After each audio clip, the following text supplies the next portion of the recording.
கழகத்துடைய செயலாளர் அருமை அண்ணன் பேராசிரியர் ஜே ஹாஜா கனி அவர்கள்.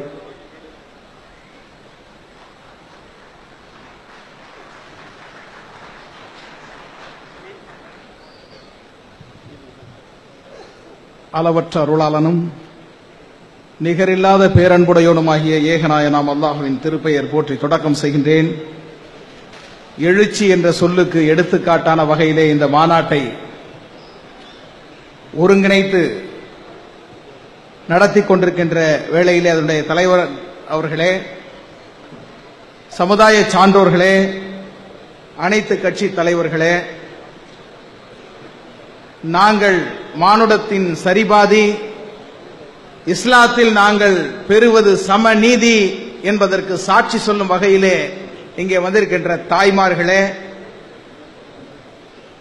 அனைத்து இந்திய அண்ணா திராவிட முன்னேற்ற கழகத்தின் சார்பிலே வருகின்றிருக்கின்ற அன்வர் ராஜா அவர்களே, திராவிட முன்னேற்ற கழகத்தின் சார்பிலே வருகின்றிருக்கின்ற மரியாதைக்குரிய துரைசாமி ஐயா அவர்களே, தமிழ்நாடு காங்கிரஸ் கமிட்டியினுடைய தலைவர் திருநாவுக்கரசர் அவர்களே, தமிழ் மாநில காங்கிரஸ் கட்சியினுடைய ஜி.கே. வாசன் ஐயா அவர்களே, மரியாதைக்குரிய அன்புமணி ராமதாஸ் ஐயா அவர்களே, தொல் திருமாவளவன் அவர்களே, மனிதநேய மக்கள் கட்சியினுடைய தலைவர் பேராசிரியர் ஜவாஹிர்லா அவர்களே, தெஹலான் பாக்கவி அவர்களே, ஒருங்கிணைத்து நடத்திக் கொண்டிருக்கின்ற அப்பல்லோ ஹனீஃபா சாப் அவர்களே,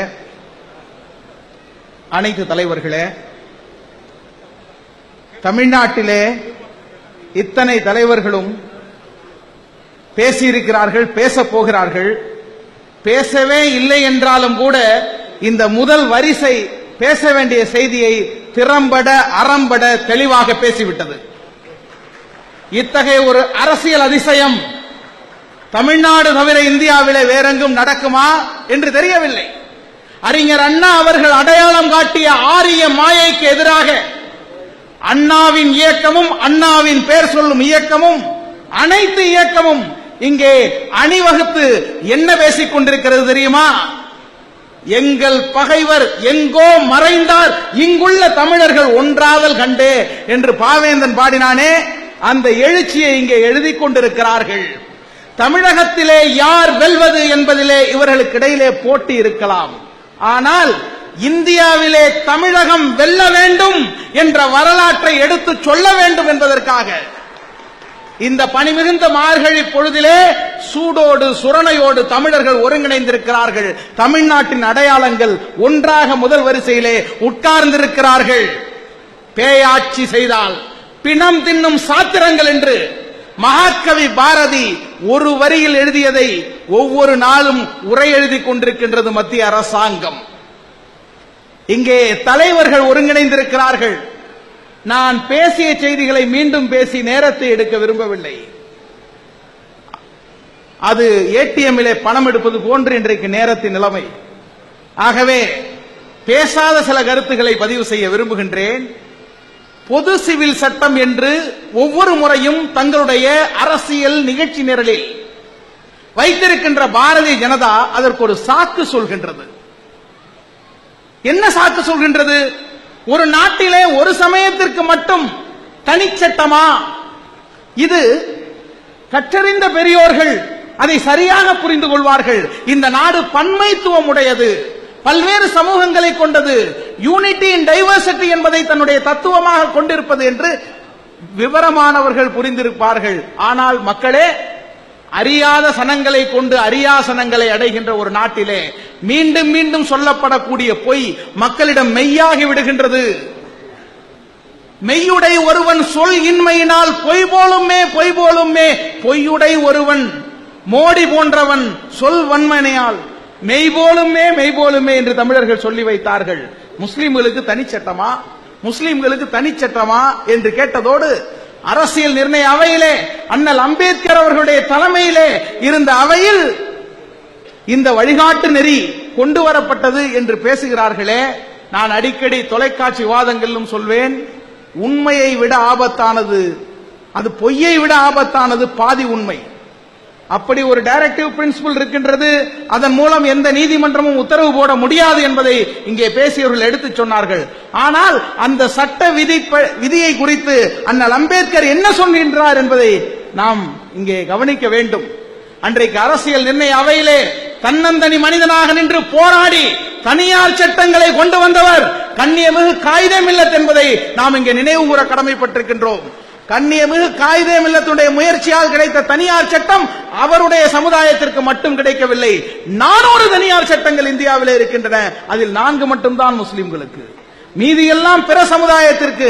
அந்த பெருமையும் முஸ்லிம்கள் தான் வாங்கி தந்திருக்கிறார்கள். அண்ணல் அம்பேத்கர் சொல்கிறார், no government can exercise its power in such a manner as it to provoke the Muslim community. இந்த பொது சிவில் சட்டத்தை கொண்டு வருவதற்கு முஸ்லிம்களுக்கு கிளர்ச்சி ஊட்டும் வகையிலே, அவர்களுக்கு பதற்றம் ஊட்டும் வகையிலே எந்த அரசாங்கம் செயல்படக்கூடாது. To rise in rebellion, I think it would be a mad government if it did so. இங்கே காக்கா பாக்கர் அவர்கள் சொன்னதை கூட கீழ்ப்பாக்கத்தில் இருக்க வேண்டியவர் அரசாங்கத்தில் இருக்கிறார்னு சொன்னது அவர் சொன்னதுல, அவரை கோபப்படாதீங்க.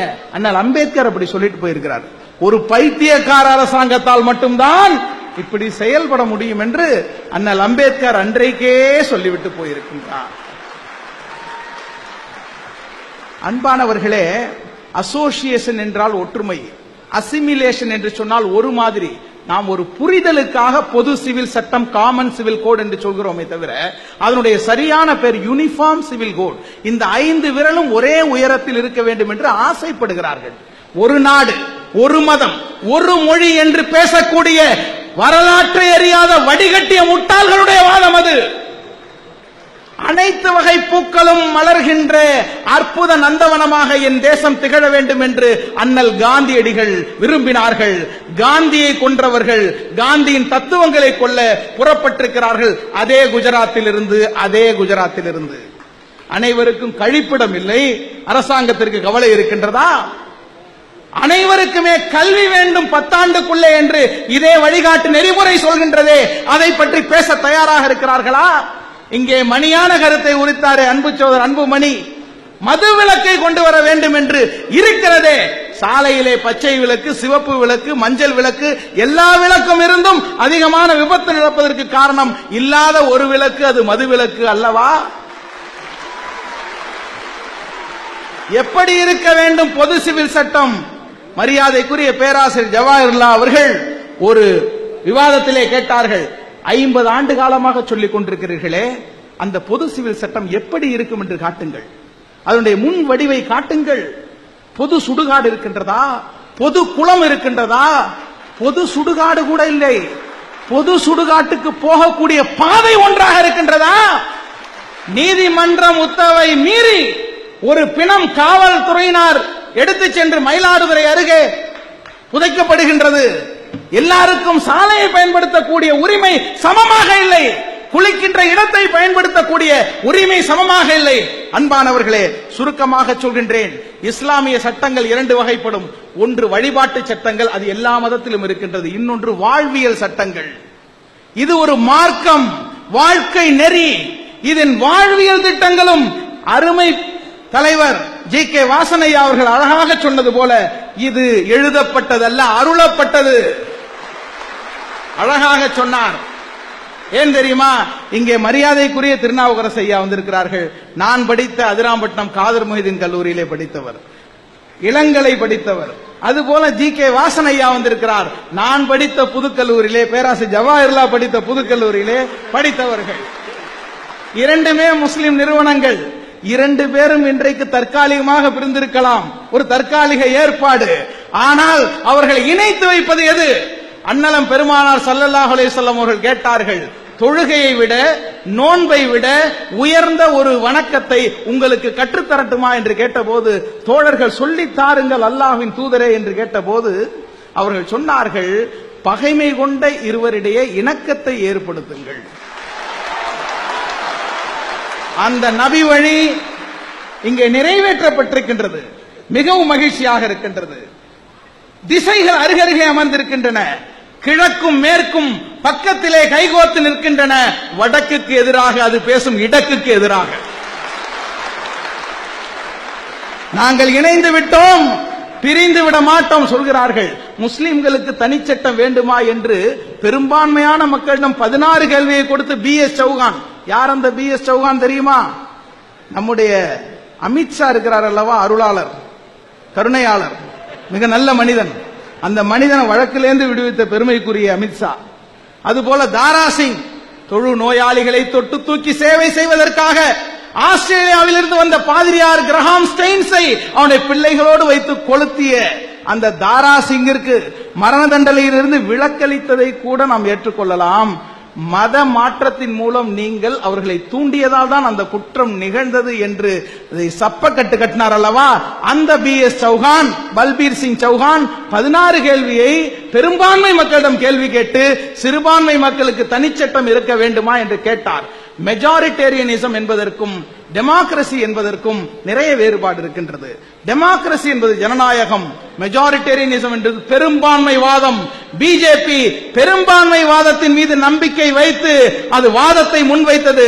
அது இந்தியாவில் எங்கு வேண்டுமானாலும் அது வாலாட்டலாம், தமிழ்நாட்டில் நடக்காது என்பதற்கு அடையாளமாக இங்கே வந்திருக்கிறார்கள்.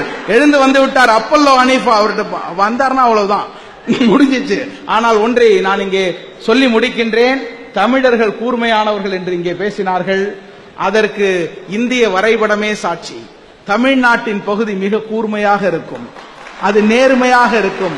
அந்த கூர்மை மாறான கருத்து சொல்பவர்களை, செத்த கருத்து பேசுபவர்களை ஒத்த கருத்து கொண்டு யுத்த கருத்தால் எதிர்கொள்ளும்.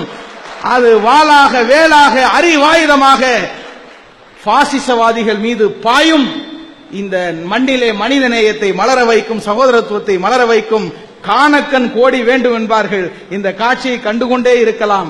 தமிழர்கள் ஒன்றுபட்டார்கள், ஆரிய மாயை எதிர்ப்பார்கள். இங்கே ராயப்பேட்டை மோடியுடையது மாயப்பேட்டை. அந்த மாயப்பேட்டைக்கு ராயப்பேட்டை பதிலடி கொடுக்கும் வகையிலே இங்கே இது கிறிஸ்தவர்களுடைய இடம், நடத்துவது முஸ்லிம்கள், அங்கே பேசுவது துரைசாமி அதை குறிப்பிடுகின்றார். ஆகவே எல்லாம் ஒன்றாக சேர்கின்றோம், ஒன்றாக சேர்வோம். நாம் ஒன்றானால் நன்றாக இருப்போம். ஒற்றுமை நீங்கிடில் அனைவருக்கும் தாழ்வு, ஒன்றுபட்டால் உண்டு வாழ்வு. இது இஸ்லாமிய கருத்து. பாரதியின் கவிதை சொல்லி நிறைவு பெறுகின்றேன். நன்றி. அஸ்ஸலாமு அலைக்கும்.